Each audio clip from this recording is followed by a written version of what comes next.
Hi, I'm Alex. We've found Earth-like planets just 4 light-years away with perfect conditions for life. But reaching even Pluto, our closest frozen neighbor, pushes our technology to its absolute limit. Tonight we're uncovering why Proxima Centauri and Pluto represent humanity's greatest barrier, not distance, but the prison Einstein built into reality itself.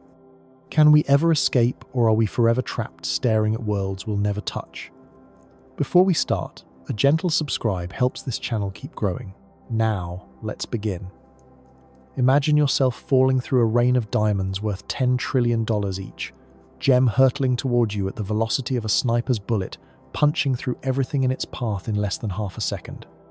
The azure glow around you is breathtaking, mesmerizing, a shade of blue so pure it rivals the deepest sapphire ever mined on Earth. Yet in this moment of terrible beauty, you have perhaps 3/10 of a second before the universe demonstrates its cruelest paradox, that magnificence and annihilation can occupy the same space, the same instant, the same fatal breath. Welcome to HD 189733b, the most beautiful planet in the known universe, and simultaneously the most murderous world our telescopes have ever witnessed. This world hangs 63 light-years from Earth, a cobalt jewel gleaming against the cosmic void. From a distance through the lens of the Hubble Space Telescope, it appears almost peaceful, a marble of cerulean perfection that could be mistaken for our own home world. But that resemblance is where any kinship with Earth ends, and where nightmare begins. The temperature across this sapphire hell reaches 1,000 degrees Celsius, hot enough to vaporize lead, to turn rock into rivers of liquid stone. The atmosphere churns with winds screaming across the surface at 7,000 kilometers per hour, 6 times faster than an AK-47 bullet, faster than the speed of sound itself. And in those winds, glass rains sideways like a billion razor blades flung by an invisible hand. The silicate particles in HD 189733b's atmosphere condense under extreme heat and pressure, forming droplets of molten glass that solidify as they're caught in those apocalyptic winds. These are not gentle raindrops. Each crystalline shard becomes a high-velocity projectile, slicing through the dense atmosphere with the momentum of something shot from a cannon. Scientists have calculated that if the Empire State Building, all 1,454 feet of concrete, steel, and glass, were somehow transported to this world, the relentless bombardment of silicate storms would word, grinded into microscopic dust in exactly 11 minutes and 34 seconds. The universe, it seems, has created the most stunning gallery imaginable and filled it with instruments of instant death. Beauty becomes the bait, and physics delivers the trap. Yet perhaps what disturbs us most is not the violence itself, but the waste of it all. HD 189733b orbits so close to its parent star that one complete year lasts only 2 Earth days. No eyes will ever witness its azure glory from its surface. No mind will ever contemplate its crystalline storms from within its atmosphere. No hand will ever reach out to touch those sapphire clouds. The planet exists in its murderous perfection, unseen, except by our distant instruments. A reminder that the cosmos expends its creative power without regard for audience or purpose. Why does nature lavish such beauty on places where nothing can survive to appreciate it? Why does the universe paint masterpieces in venues where no consciousness can ever stand to witness them? These questions echo through the data, streaming back from our telescopes unanswered, and perhaps unanswerable philosophical riddles wrapped in scientific observation. HD 189733b teaches us the first lesson in a curriculum written by the cosmos itself, that wonder and terror are not opposites, but twins, 2 faces of the same fundamental reality. Out there, beyond the comfortable boundaries of our small blue world, beauty does not promise sanctuary. It promises nothing at all, except the cold indifference of physical law playing out across unimaginable scales. But if you think a planet of glass storms represents the cruelest expression of cosmic creativity, wait until you encounter something darker than nightmares themselves. TRES 2b defies one of the most fundamental assumptions we hold about reality, that we can see what exists. This planet, this impossible world, absorbs 99.9% of all light that touches its surface.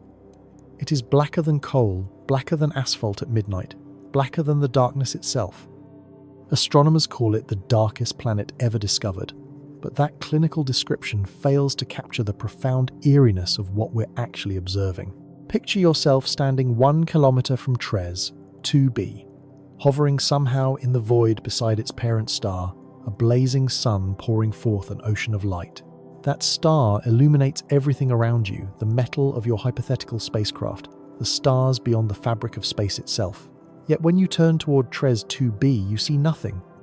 Not the faint outline of a sphere, not the suggestion of a shadow against a shadow. Just an absence, a hole cut from reality, a region where light goes to die and never returns. Even next to a burning star, TRES 2b remains invisible. The planet reflects less light than charcoal, less than the blackest paint ever formulated in laboratories on Earth. Scientists theorize that its atmosphere contains vaporized sodium and potassium compounds that somehow trap photons in an endless cycle of absorption. The molecules grab light as it enters, convert it to heat, and release it only as infrared radiation invisible to human eyes. But this explanation feels incomplete, insufficient to fully account for such absolute darkness. The truth is, nobody knows exactly what mechanisms make TRES 2b so perfectly black. Nobody knows what might be hiding beneath that light-devouring atmosphere. We cannot see it. We can only infer its existence from the tiny dimming of its parent star, as the planet crosses in front a shadow cast by something that is itself pure shadow. This world could be hiding oceans, continents, massive structures, storms that dwarf Jupiter's Great Red Spot, and we would never know. The darkness keeps its secrets absolutely. NASA officially designated it the stealth planet, a term both accurate and inadequate. I prefer to think of it as a black hole that wanted to retire, to settle down as a planet, but couldn't quite shake its old habit of consuming light. The universe apparently has a sense of humor dark enough to match TRES 2b's surface. Yet the question haunts me as it haunts every astronomer who studies this world. If light cannot escape, what secrets are buried there? What processes unfold on that hidden surface? Does something move in that absolute darkness beneath an atmosphere that swallows every photon? We have sent our instruments across the solar system, landed robots on Mars, flown probes past Pluto. We have photographed galaxies at the edge of the visible universe. But TRES 2b, a planet we know exists, a world we can calculate the mass and orbit of, remains utterly invisible to us, stubbornly refusing to reveal even the faintest detail of its nature. In 15 years of following space science, of watching discoveries pile upon discoveries, I have never encountered anything more unsettling than this. Not the absence of light, but the presence of something that actively destroys it. TRES 2b is not simply dark. It is a darkness that hungers. The cosmos, it seems, does not content itself with passive mysteries. Sometimes it creates aggressive ones, worlds that resist observation, that devour our most basic tool for understanding reality. But that absolute blackness, that light-eating void hovering in the constellation Draco, is nothing compared to the rain falling on the next circle of hell we're about to visit. WASP 7.6b forces us to rewrite the very definition of hellish. If HD 189733b is where beauty murders and TRES 2b is where light goes to die, then WASP 7.6b is where the fundamental rules of weather, climate, and planetary physics collapse into something from fever dreams. One half of this world burns at 2,400 degrees Celsius, twice as hot as the lava flowing from Earth's most violent volcanoes, hot enough to vaporize metal to turn solid iron into gas that rises like steam into a screaming sky. The other half lies locked in eternal darkness, frozen at negative 200 degrees Celsius, cold enough to freeze carbon dioxide into solid ice, to turn atmosphere into snow. Between these two extremes along the Terminator line, where permanent day meets permanent night, something happens that should not be possible. Something that redefines our understanding of what planets can do. The daylight side is so devastatingly hot that iron cannot exist as solid or even liquid. It boils. It evaporates. Metallic vapor rises into the upper atmosphere, where winds racing at thousands of kilometers per hour catch it and drag it toward the night side. As this iron-laden wind crosses into darkness, the temperature plummets and the vaporized metal begins to condense. First into droplets, then into rain, molten iron rain. Each drop falls at 300 kilometers per hour, superheated to 1500 degrees Celsius, glowing orange-red as it plummets through the darkness. If such a drop were to touch human skin, it would burn through flesh and bone in 0.8 of a second, a molten bullet drilling toward your core. But you would never survive long enough to worry about a single drop. The rain falls in sheets, in curtains, in torrents of liquid metal cascading from a black sky. If you could somehow stand at the Terminator at that knife-edge boundary between eternal fire and eternal ice, you would witness something no human imagination had conjured before telescopes found this world. A wall of glowing iron rain, a waterfall of molten metal hundreds of kilometers high, falling from darkness into darkness, the only light coming from the superheated drops themselves. It would be beautiful. It would be hypnotic. It would kill you before your brain could fully process what your eyes were seeing. How does such a world not tear itself apart? How do these extreme temperature gradients, these violent winds, these impossible weather patterns not rip the planet into fragments? The answer is that WASP-76b is destroying itself just, very, very slowly. The constant transfer of vaporized iron, the relentless winds, the titanic temperature differences, all gradually erode the planet's atmosphere, stripping it away, molecule by molecule, atom by atom. In a few million years, there may be nothing left but a scorched core. The weather forecast for WASP-76b reads like a joke written by the universe itself. Daytime burning heat that vaporizes metal, nighttime iron rain. Please bring an umbrella made of diamond, and even that wouldn't save you. Yet somehow, among all these nightmares, among worlds that murder with beauty and swallow light and rain, molten metal astronomers found something that made entire laboratories fall silent. Something that made scientists stop mid-sentence, their instruments still warm with fresh data, their faces suddenly pale with the weight of what they had discovered. Something close, something possible, something that looked for just one terrible moment like hope. August 14th, 2016, 11:47 in the evening. ESO Observatory, Chile. Dr. Guillem Anglada Escudé sat before his monitor, his eyes tracing lines of data that had taken 16 years to collect. The numbers scrolled across the screen, spectroscopic measurements from the HARPS instrument, tiny wobbles in starlight that revealed the gravitational dance of invisible worlds. And then, in the cold precision of those numbers, he saw it, the pattern, the signal, the confirmation. He wept. Not tears of pure joy, though joy was there. Not tears of triumph, though the discovery would make headlines across the world. These were more complicated tears, the kind that come when you find exactly what you've been searching for and realize in the same instant that finding it changes nothing, that it might even make everything worse. Proxima Centauri b, 4.24 light-years away, the closest exoplanet to Earth. Not just close by, cosmic standards, but impossibly, tantalizingly, cruelly close. The data revealed a world approximately the same size as Earth, orbiting within the Goldilocks zone of its parent star, that narrow band where temperatures allow liquid water to exist on a planetary surface. The same conditions that permit ocean's weather atmosphere. The same conditions that on Earth gave rise to everything we call life. For one breathless moment reading those numbers, Dr.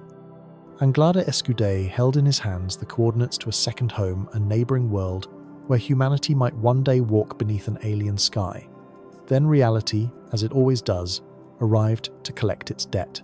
Proxima Centauri is a red dwarf, a star smaller and cooler than our Sun, which is precisely why its habitable zone sits so close to its surface. But red dwarfs are not gentle parents to their planetary children. They are violent, unstable, prone to stellar tantrums that make our Sun's solar flares look like candle flames. Proxima Centauri unleashes radiation storms of X-rays, an ultraviolet light 100 times more intense than anything Earth has endured in 4 billion years. Each stellar flare strips away atmosphere in massive quantities, peeling back the protective layers that shield a world's surface from the sterilizing void of space. Scientists calculated that these storms could obliterate Proxima b's atmosphere entirely within a few million years, blowing every molecule of water, every atom of oxygen, every trace of protective gas into the interstellar medium, like dandelion seeds scattered by a hurricane. It's like finding your perfect soulmate, the person who completes every sentence, who shares every dream, who makes you believe in destiny, and fate, and all those impossible things, only to discover they live inside a nuclear reactor, and the radiation will kill you both. If life exists on Proxima b, it cannot live on the surface, cannot build cities beneath. Open sky cannot turn faces upward toward their sun. Any organisms that evolved there would need to burrow kilometers deep into rock, dwelling in subterranean darkness, never witnessing the stars, never knowing the universe beyond their stone ceiling. Life in a tomb, consciousness in a cave, intelligence imprisoned beneath kilometers of planetary crust, just to survive the rage of their own star. Is the universe intentionally cruel?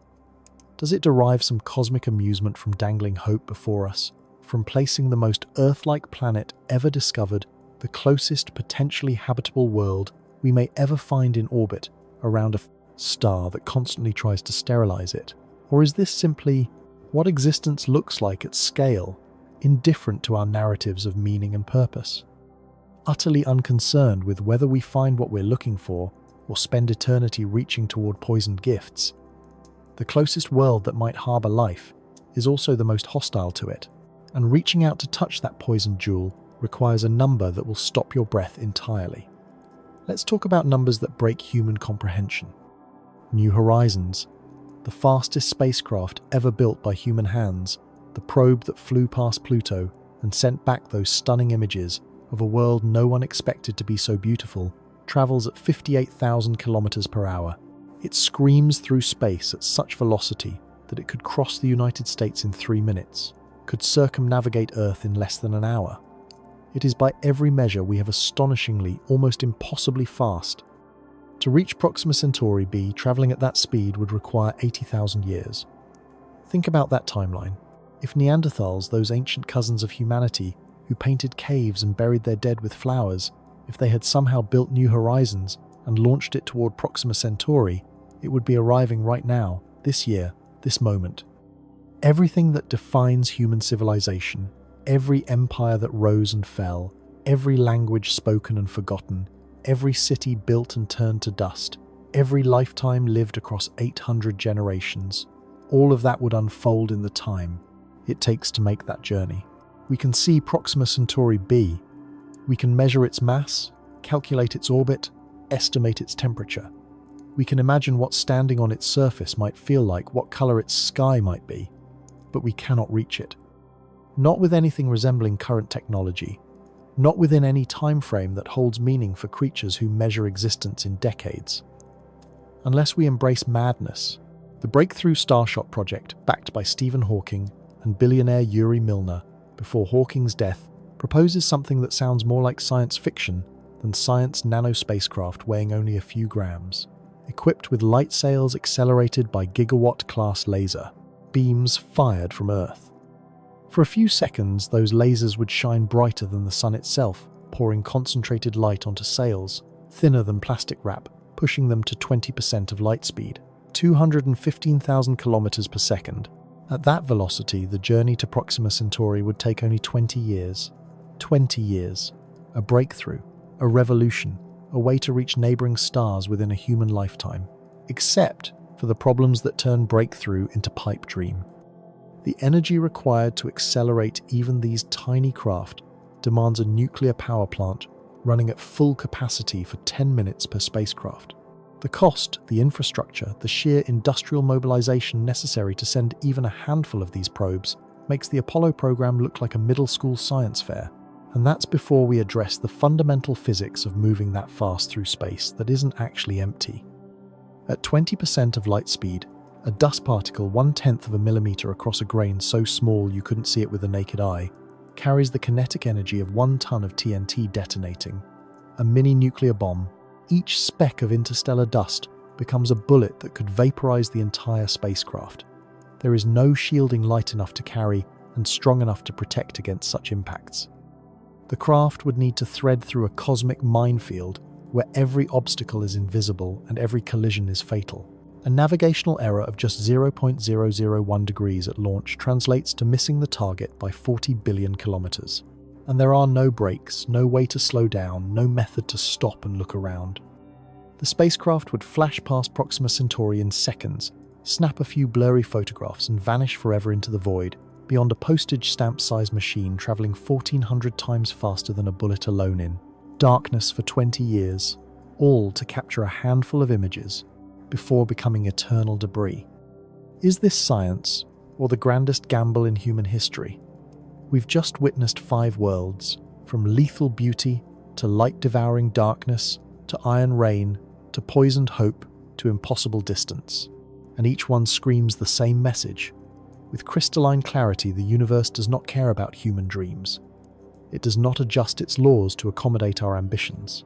It does not make special exceptions for species that look up and wonder. But all those barriers, the distance, the radiation, the molten metal storms, the energy requirements, they are not the real enemy.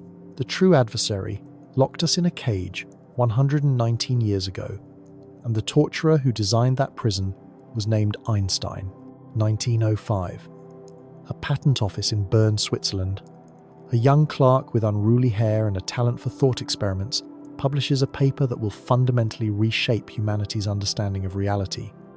Albert Einstein's special theory of relativity does more than revolutionize physics. It builds a prison from which our species may never escape. The speed of light, 299,792 kilometers per second, is not a challenge to be overcome, not a record to be broken, not a barrier waiting for some future genius to circumvent with clever engineering. It is an absolute limit woven into the fabric of space-time itself, as fundamental and unchangeable as the fact that circles are round, or that 2 + 2 = 4. Nothing with mass can reach it. Nothing with mass can exceed it. This is not a limitation of our current technology. This is the universe saying no with the full authority of physical law. The mathematics are elegant and merciless. As an object accelerates approaching the speed of light, its mass increases. Not metaphorically, not in some abstract theoretical sense, but actually measurably increases. The faster you go, the heavier you become, and the heavier you become, the more energy is required to accelerate further. It's a vicious cycle with no exit, a feedback loop that spirals toward infinity. To actually reach light speed would require infinite energy, a quantity that does not exist, cannot exist, will never exist, no matter how advanced our civilization becomes. Even modest fractions of light speed demand energy expenditures that beggar the imagination. Consider just 10% of light speed, a velocity that sounds almost reasonable when framed as a percentage. To accelerate a spacecraft to 30,000 kilometers per second would require energy equivalent to Earth's entire electrical production running continuously for 1,000 years. Every power plant, every generator, every solar panel, and wind turbine and nuclear reactor operating at maximum capacity for a millennium, all to push one vessel to 1/10 the ultimate speed limit. And that's just to reach 10%. 20% requires exponentially more. 50% becomes almost inconceivable. The numbers stop making intuitive sense, stop connecting to anything in human experience. We can write the equations, solve for the variables, arrive at precise answers that tell us exactly how impossible the task becomes. If the universe is a prison, then light speed is not merely the bars on our cell, it is the fundamental architecture of confinement itself, the inescapable geometry of limitation. We can see through those bars. We can observe distant stars, detect their planets, measure their properties with increasing precision. We can know that worlds exist out there, worlds that might harbour life civilizations, that might be asking the same questions we ask, looking up at their own night skies and wondering if anyone else is out there. But we cannot reach them. We can wave across the vast distances, send radio signals that crawl through space at light speed, messages that will take years or decades or centuries to arrive. But we ourselves, our bodies, our ships, our physical presence, all of that remains locked behind Einstein's wall. Some physicists have proposed loopholes, theoretical constructs like wormholes or warp drives that might allow faster-than-light travel without technically violating relativity. These ideas make for compelling science fiction, and the mathematics sometimes works out on paper, but they invariably require exotic matter with negative mass or energy densities greater than the entire observable universe can provide. Other ingredients that have never been observed and possibly cannot exist. They are mathematical curiosities, not blueprints for escape. Is there something perverse in this arrangement? The universe grants us intelligence sufficient to understand our predicament. Consciousness, capable of conceiving of distant worlds, imagination that can envision civilizations beyond our own, but it denies us the means to actually go there to verify our theories, to meet our neighbors if they exist. We are smart enough to know what we're missing, but not powerful enough to obtain it. If the cosmos is a prison, it's one designed with particular cruelty, where the inmates can see freedom but never touch it. Yet even if we could somehow circumvent Einstein's limit, even if some future breakthrough allowed us to reach meaningful fractions of light speed without bankrupting civilization's energy budget, we would immediately confront another enemy, one that makes energy requirements look almost trivial by comparison. Space, we are taught in school, is empty, a vacuum, the absence of matter. This is one of the most dangerous misconceptions we carry into any discussion of interstellar travel, because the void between stars is not empty at all. It is a minefield, a shooting gallery, a battlefield, where every cubic meter contains instruments of destruction traveling at velocities that turn physics into violence. Cosmic radiation pervades the galaxy, a constant sleeting rain of high-energy particles accelerated to near-light speeds by supernova, explosions by the magnetic fields around neutron stars by processes so energetic they dwarf anything occurring in our placid solar system.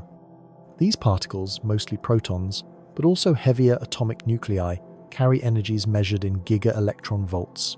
Sometimes tera-electron volts energies so high they can punch through meters of solid shielding as if it weren't there.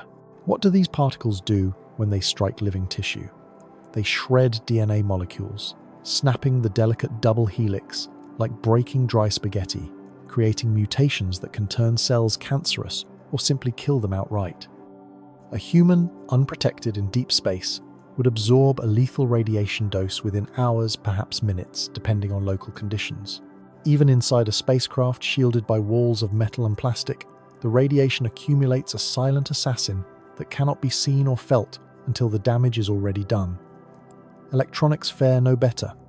Cosmic rays strike computer chips, flipping bits from 1 to 0 or 0 to 1 at random, corrupting data-crashing systems, turning sophisticated guidance computers into expensive paperweights.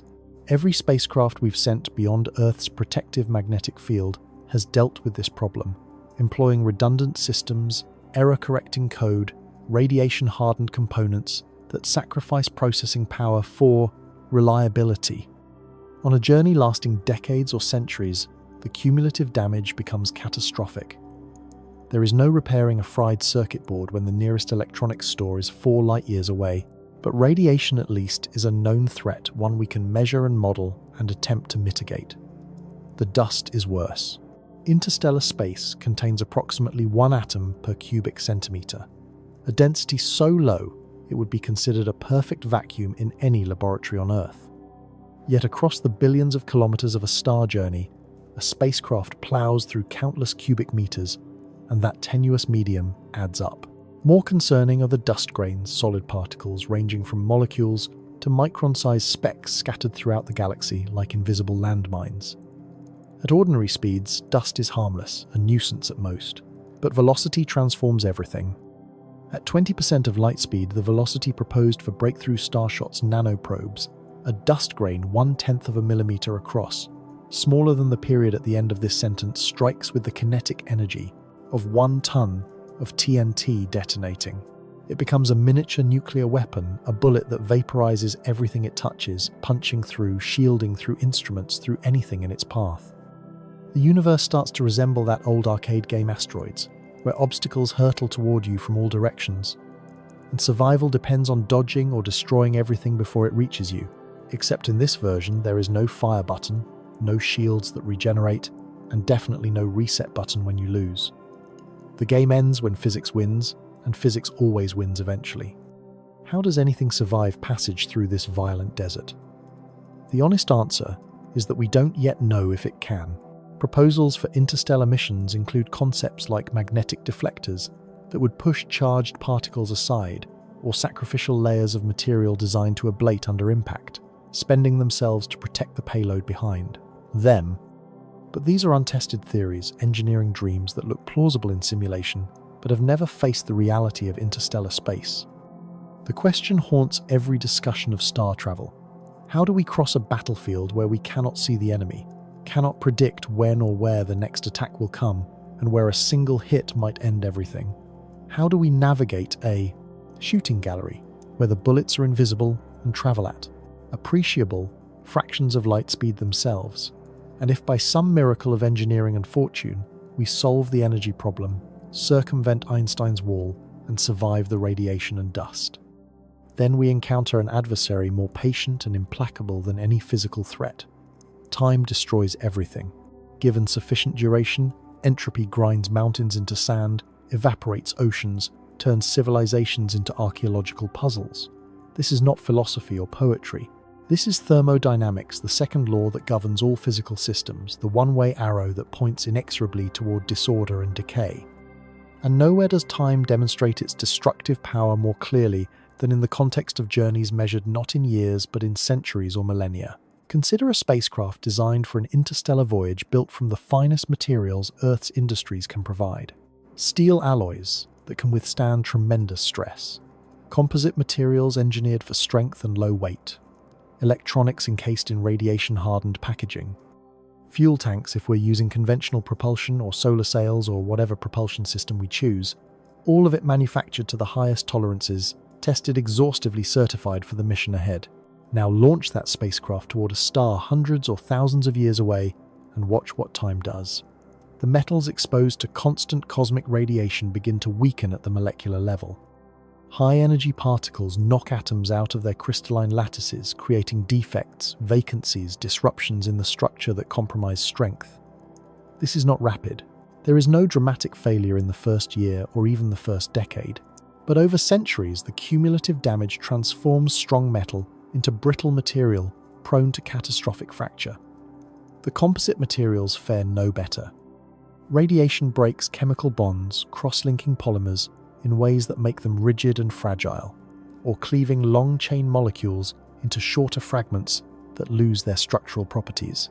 Temperature cycles, as the spacecraft rotates or passes through regions of varying solar intensity, expand and contract materials at different rates, creating stress fractures that propagate over time.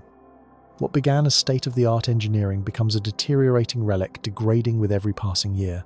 Electronics, even if hardened against radiation, accumulate errors that multiply and compound. Memory cells flip their values. Processing units develop faults. Solder joints crack under thermal stress. Complex systems that depend on precise timing and flawless logic gradually succumb to chaos. And there is no repair crew, no maintenance schedule, no replacement parts waiting in a warehouse. The spacecraft must function perfectly for the entire duration of its voyage, or it becomes expensive debris drifting through the void. The journey to Proxima Centauri at realistic speeds would take thousands of years. Long before the spacecraft arrived, it would be dead, a coffin of corroded metal and failed systems tumbling through darkness, unable to communicate, unable to complete its mission, unable to do anything except continue along its predetermined trajectory like a ghost ship sailing an infinite ocean. And even if we solve the materials problem, even if we discover substances that can withstand centuries of exposure without degrading, we face the communication paradox. A signal from Proxima Centauri takes 4.24 years to reach Earth, traveling at the absolute maximum speed the universe allows. Every message sent home requires years to arrive. Every question asked of mission control requires nearly a decade for question and answer to complete the round trip. This makes real-time troubleshooting impossible. When something goes wrong, as things inevitably do on any complex mission, the spacecraft is on its own. By the time Earth receives the distress signal and formulates a response, the crisis has long since resolved itself one way or another. Either the onboard systems solved the problem autonomously, or the mission failed. Human intervention across such distances becomes meaningless. Who receives the answers if the senders are dead? If a spacecraft launched today toward Proxima Centauri, the engineers who designed it would be gone before it arrived. The civilization that built it might have changed beyond recognition. Languages might evolve into forms unrecognizable to the original speakers. Nations might rise and fall. The entire context in which the mission made sense could dissolve while the spacecraft continues its lonely voyage. This narrative is not designed to discourage you to paint exploration as futile or interstellar travel as impossible. It is meant to illustrate clearly, unflinchingly, the genuine scale of the challenges involved, to make you understand what we are actually proposing when we talk about reaching the stars. Yet the greatest paradox is not technological or physical at all. LHS 1140b orbits a red dwarf star 40 light-years from Earth, a distance that sounds almost manageable until you convert it into familiar units. 40 light-years equals approximately 378 trillion kilometers, a number so large it exists only as abstraction, impossible to visualize or comprehend in any meaningful way. At the speed of New Horizons, reaching this world would require 200,000 years, a time span that exceeds all of recorded human history by a factor of 20. Why discuss a planet so impossibly distant? Because LHS 1140b represents, according to current data, the best candidate for habitability we have found beyond Proxima Centauri b. It is a super-Earth, a rocky planet larger than our own, orbiting squarely within its star's habitable zone where liquid water can exist. Observations from the James Webb Space Telescope suggest the possibility of a substantial atmosphere, perhaps even oceans covering much of its surface. The calculations paint a picture of a world unlike anything in our solar system. If LHS 1140b has oceans, they might extend hundreds of kilometers deep, their bottom layers compressed under pressure thousands of times greater than Earth's deepest trenches, forming exotic phases of ice that remain solid. Despite temperatures that would boil water at normal pressure, the sheer mass of this super-Earth generates gravity 1.7 times stronger than what we experience, enough to fundamentally alter how weather systems behave, how waves propagate across those deep oceans, how any hypothetical life might evolve under that crushing pull. The planet's magnetic field, if our models are correct, could be hundreds of times stronger than Earth's, a protective cocoon that shields the surface from stellar radiation far more effectively than our own planet's magnetic envelope. This is good news for potential habitability, bad news for any technology we might send there. Strong magnetic fields play havoc with electronics, inducing currents in conductors, disrupting communications, creating an electromagnetic environment hostile to the delicate instruments we would need to study the world. Here is where perfection becomes a trap. LHS 1140b appears to offer everything we seek: liquid water, protective magnetic field, stable orbit, sufficient gravity to retain an atmosphere. Yet that very perfection creates challenges we cannot easily solve. The deep oceans mean any land surface would be minimal or non-existent, creating a world ocean where establishing any kind of permanent presence would be extraordinarily difficult. The high gravity makes launching anything from the surface prohibitively expensive in energy terms. The strong magnetic field creates technical obstacles for equipment and communications. And overshadowing all of this is the simple, brutal fact of distance: 40 light-years. 200,000 years at our fastest current speeds. Even if we achieve the breakthrough velocities proposed for nanospacecraft, even if we reach 20% of light speed, the journey would still consume 200 years, 10 human generations longer than any nation currently. Existing on Earth has maintained continuous governance. Does each new discovery open a door, or does it simply remind us of our limits? Every exoplanet we detect, every potentially habitable world we characterize adds to a catalogue of places we can see but cannot reach, worlds we can study from afar, but never visit. The more we learn, the more detailed our frustration becomes. We know these places exist. We can estimate their temperatures, calculate their masses, hypothesize about their atmospheres and surfaces. But all of that knowledge remains abstract, disconnected from physical reality, like reading about food when you're starving or studying maps of places you can never visit. The irony cuts deep. Our telescopes grow more powerful, our detection methods more sensitive, our understanding more comprehensive. We are entering an era where we can analyze the atmospheric composition of planets dozens of light years away, detecting the chemical signatures that might indicate biological processes. We can almost taste the possibility of discovering life beyond Earth, and yet the same physics that allows us to detect these distant worlds ensures we cannot reach them, cannot verify our theories, cannot satisfy the fundamental human drive to explore by actually going there. Perhaps the final barrier does not lie in space at all in distance or radiation or energy requirements. Perhaps it lies within ourselves in limitations we have barely begun to acknowledge. The generation ship is perhaps the most honest proposal we have for interstellar travel and simultaneously the most psychologically devastating. It acknowledges what all other schemes try to circumvent, that journeys between stars will outlast human lifetimes, that the people who begin such voyages will never see their destination, that reaching another star requires not just advanced technology but a fundamental restructuring of what it means to be human. Imagine a vessel the size of a small city launched toward Proxima Centauri or some other nearby star, with the knowledge that the journey will consume centuries. The initial crew, the pioneers who board this ship and watch Earth recede behind them, do so knowing they will live and die aboard this craft. Their children will be born in steel corridors, never breathing unfiltered air, never feeling natural gravity, never seeing Earth except as a bright star in the endless black.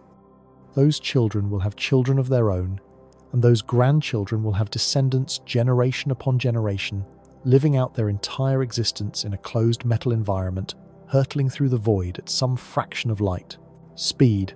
The departure generation might maintain motivation through proximity to Earth, through memory of grass and oceans, and open sky, through the excitement of pioneering and the honor of being chosen for humanity's greatest adventure. But what about the fifth generation, the 10th, the 50th? Children born into the ship have no memory of Earth, no visceral understanding of what they are traveling toward, no personal stake in a mission that predates their existence by centuries. They inherit the voyage as fate, not choice, prisoners of a decision made by ancestors they never knew, working toward a goal they will never witness. How do you maintain hope, purpose, and social cohesion in a community where every single person knows their entire life will be spent in service to a destination they cannot reach? Where the fundamental organizing principle of society is completing a journey whose end lies beyond anyone's. Lifetime theoretical sociologists and psychologists have wrestled with this question since the concept of generation ships first emerged in the 1970s, and most honest assessments conclude that sustaining such a society is nearly impossible without either genetic engineering to extend human lifespan or artificial intelligence to maintain institutional memory and purpose across the pand. Centuries or some form of suspended animation to skip the intervening years. The psychology becomes even more complex when we consider how humans actually experience time. We measure our lives in heartbeats and sunsets, in birthdays and seasons, in spans that rarely extend beyond a single human memory. A 90-year-old might remember, 80 years of personal history might have heard stories from grandparents, reaching back another 50 years, creating a temporal horizon of perhaps 100 to 30 years from lived experience and oral tradition. Beyond that, history becomes abstract, something read in books, not felt in bones. Meanwhile, the universe operates on timescales that make human perception look like the blink of an eye. Earth is 4.5 billion years old. The universe itself is 13.8 billion years old. Proxima Centauri, our nearest stellar neighbor beyond the Sun, is about 4.8 billion years old, nearly as ancient as our own planet. The cosmos measures time in epochs we cannot intuitively grasp, in periods where mountains rise and erode, where continents drift across planetary surfaces, where entire species evolve and go extinct. How does a species that lives by the rhythm of day and night, that counts significance in decades, that considers a century to be ancient history, how does such a species conquer timescales measured in billions of years? How do we bridge the gap between biological time and cosmic time, when our very neurology is wired for the former and the universe operates exclusively on the latter? It's like teaching a dog to understand Kantian philosophy, trying to explain categorical imperatives and transcendental idealism to a mind that experiences reality in terms of immediate sensory input and pack dynamics. The dog is intelligent within its frame of reference, but that frame simply does not include the conceptual architecture necessary to engage with certain types of abstract reasoning. Are we not in a similar position when we try to comprehend billion-year timescales or intergenerational voyages lasting longer than any civilization has ever persisted? Yet some theorists argue that generation ships might be the only realistic option we have. They eliminate the energy problem that plagues faster propulsion methods. A ship traveling at even a modest fraction of light speed, say 5% or 10%, could reach nearby stars within a few centuries rather than tens of thousands of years. The technology required is an extension of what we already possess, not a fundamental breakthrough that may never arrive. We know how to build large structures in space. We know how to create closed-loop life support systems. We know how to shield against radiation, at least partially. The engineering challenges are immense, but not impossible. The social challenges, however, may be insurmountable. How do you prevent mutiny when the crew realizes they are slaves to a mission they did not choose? How do you maintain technical expertise across generations when there are no universities, no external sources of knowledge, only whatever educational systems the ship can sustain? How do you preserve culture when the population is small and isolated, when genetic diversity is limited, when the only culture that matters is ship culture, because Earth culture becomes increasingly irrelevant to people who have never known Earth? Studies of isolated communities on Earth, from island populations to Arctic research stations to submarine crews, consistently show that isolation breeds psychological stress, social fragmentation, and behavioral problems. And those are short-term situations with the knowledge that the isolation will end, that the outside world still exists and can be rejoined. A generation ship offers no such comfort. The isolation is permanent until arrival, and arrival lies beyond the lifetime of everyone aboard. This is perhaps where we must confront the hardest question of all, the one that underlies every discussion of interstellar travel, but rarely gets voiced explicitly. Pluto and Proxima Centauri stand at opposite ends of the spectrum of human ambition. Two destinations that define the boundaries of what we can imagine and what we can achieve. Two markers that illustrate both our remarkable progress and our fundamental limitations. Pluto, the frozen world at the edge of our solar system, orbits the Sun at a distance of approximately 5.9 billion kilometers. It is close enough that we can see it through telescopes, close enough that we successfully sent New Horizons to fly past it and returned stunning photographs of mountains made of water ice and plains of frozen nitrogen. That flyby on July 14, 2015, represented one of humanity's greatest achievements, a mission that traveled 9.5 years across the solar system to glimpse a world that had been nothing but a fuzzy dot in our best images. Yet even that triumph highlights our constraints. New Horizons moving at tremendous velocity could not stop at Pluto. It flashed past in a matter of hours, cameras clicking frantically to capture as much data as possible, then continued into the outer darkness, never to return.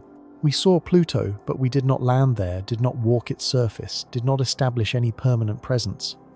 The mission was a reconnaissance, not a conquest, a brief glance at a world we can barely reach, even with our most advanced technology and most ambitious planning. From Pluto's perspective, if a perspective can be ascribed to a frozen ball of ice and rock, the Sun appears as nothing more than an unusually bright star in a black sky. Sunlight reaches Pluto, diminished to 1/1600th of its intensity at Earth, providing less illumination than a full moon provides on a clear night at home. Standing on Pluto's surface, you would experience a twilight realm where the Sun does not dominate the sky, where the stars shine steadily without atmospheric distortion, where the universe reveals itself in its cold magnificence. Proxima Centauri occupies the other extreme. At 4.24 light-years away, it is the nearest star beyond our Sun, the closest possible target for interstellar exploration. We can see it easily through small telescopes. We know it has at least one planet, Proxima Centauri b, orbiting in the habitable zone. We can calculate that planet's mass, estimate its temperature, hypothesize about its atmosphere. We have more information about Proxima Centauri b than 19th century astronomers had about Mars, yet we have exactly zero prospect of visiting it with current or near-future technology. The star itself is a dim red dwarf, faint enough that despite being our nearest neighbour, it cannot be seen with the naked eye from Earth. It glimmers in the constellation Centaurus, invisible to unaided vision, a reminder that proximity in cosmic terms still means distances beyond human comprehension. 4.24 light-years translates to approximately 40 trillion kilometres, a number so large it defeats intuition that exists only as mathematical abstraction. Both destinations, Pluto and Proxima Centauri, serve as mirrors, reflecting the same truth back to us. that human perception, human capability, human endurance all operate within narrow bands that do not align well with the scales on which the twice universe functions.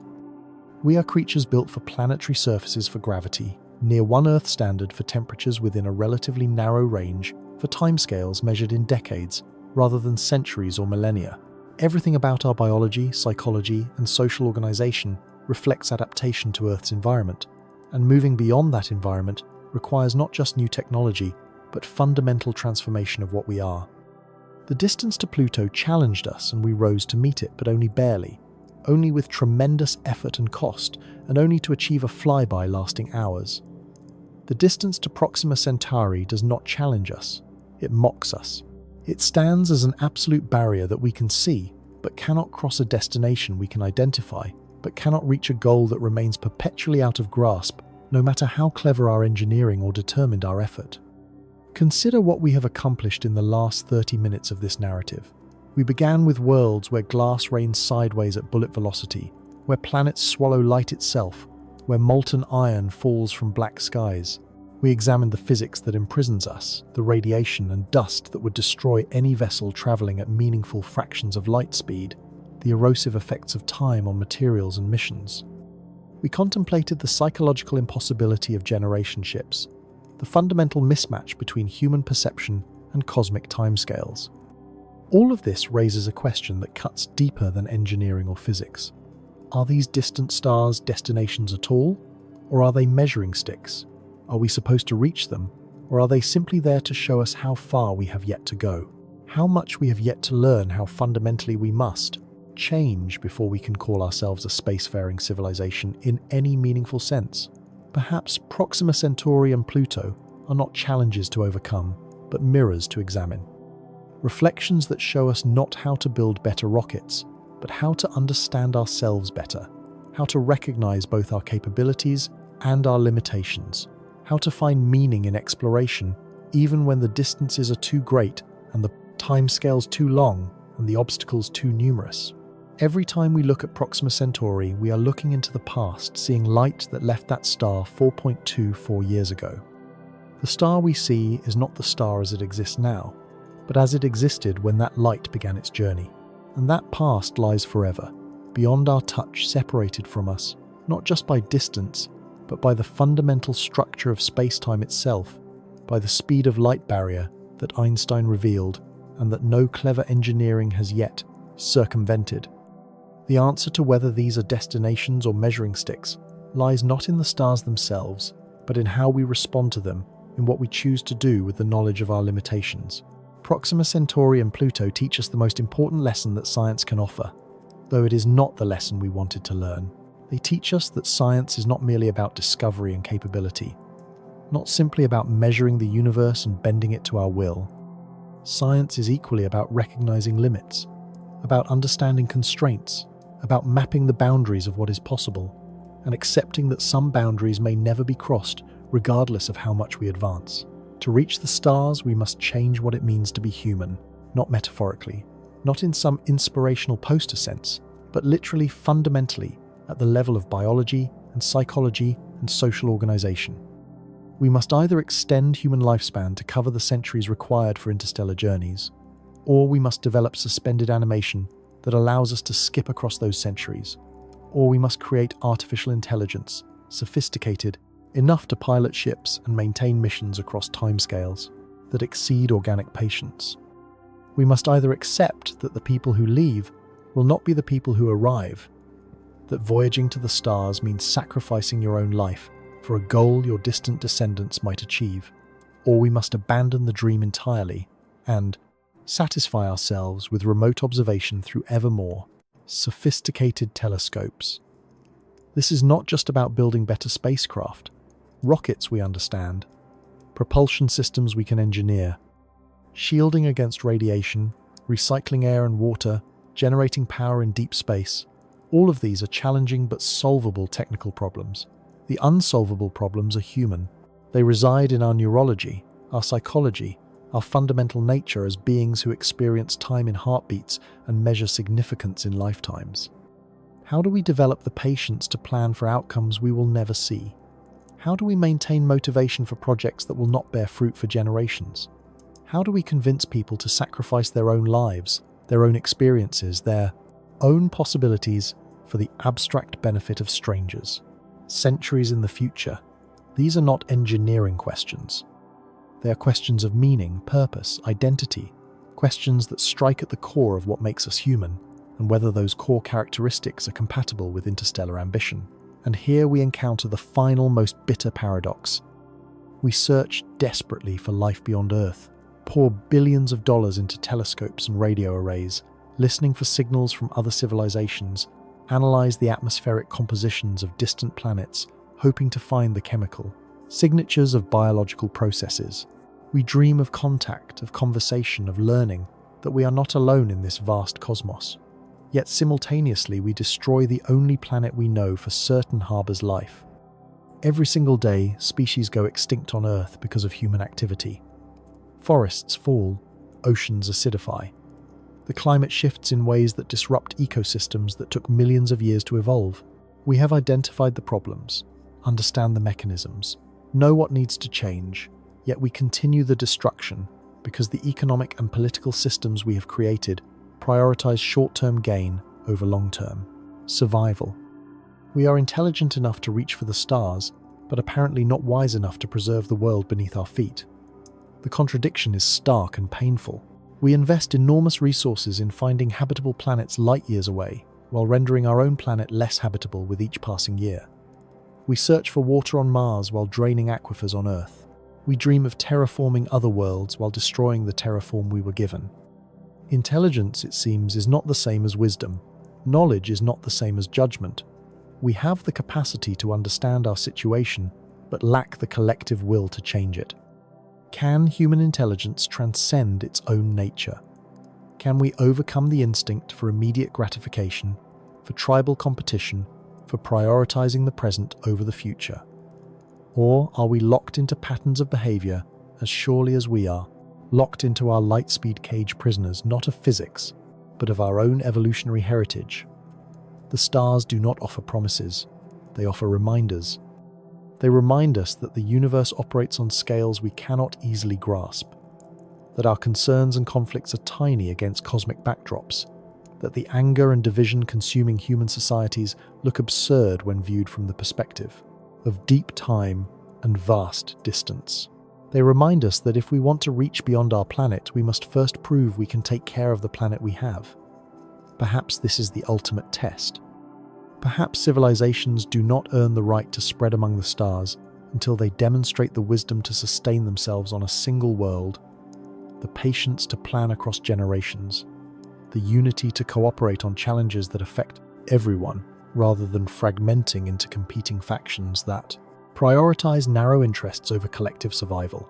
Pluto and Proxima Centauri stand as dual symbols of scientific challenge and philosophical reminder. They are destinations we can identify, but not reach, goals we can imagine, but not achieve, mirrors that reflect our capabilities and our limits in equal measure. They teach us that science is about understanding both potential and constraint, about measuring not just what we can do, but what we cannot yet do and may never be able to do. Until we transcend the barriers of mind and biology, until we develop the patience to think in centuries and the wisdom to preserve what we have while reaching for what we dream of, these distant lights will remain exactly that distant, cold, beautiful, unreachable, necessary reminders of where we stand in the cosmos, what we long for in our deepest moments, and what we must become if we are ever to move beyond the cradle of Earth and touch the stars that have called to us since the first humans looked up at the night sky and wondered what lay beyond. The final barrier is not the speed of light, not the energy requirements, not the radiation or the dust or the impossible distances. The final barrier is whether we are worthy of what we seek, whether we can evolve beyond our limitations, not through engineering, but through wisdom, whether we can prove ourselves capable of the long view, the patient plan, the sacrifice of view, immediate comfort for distant achievement. And that barrier, unlike Einstein's wall, is one we have the power to cross, if we choose to.